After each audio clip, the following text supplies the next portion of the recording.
Hello, it is I, Professor Zaccheus, coming to you from my apartments here at the Czech Republic, University of Prague, where today I am involved in a fantastic and interesting study about dirt. Yes, that's right, I am studying dirt. It is much more interesting than you would think. Currently, I am in the middle of researching very important theory.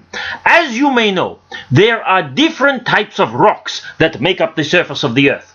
One of these types of rocks is called sedimentary rocks. And in some sedimentary rocks, you can see bands.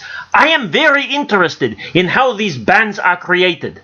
I have theory that soil, as we know, being made up of particles, is not all made up of the same kinds of particles.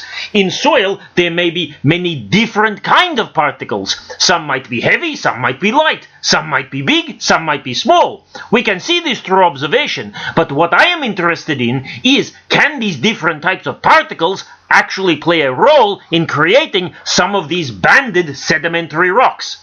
I have a theory that sometimes the types of particles that are the same all get deposited at the same time. How could this happen? Well, this is what I want you to test. Now, it would have to be something that would cause all of the same types of particles to clump together and form a layer. This possibly could happen through the interaction between soil and water. Things that drop into water sometimes sink, but not all things that drop into water sink at the same speed.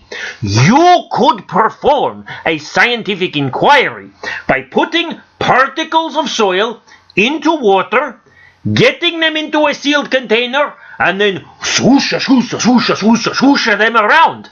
Slowly let them settle. Observe what happens. Do particles of the same kind seem to deposit at the same time? If this is the case, then we would have valuable information on how these banded sedimentary rocks could be created. I could do this myself, of course, but I am a very busy man. So I am asking you to help me. Collect your soil samples with particles, put them in the water, seal them up, swoosh, swoosh, swoosh. Make scientific observation of what then happens. Good luck and good science!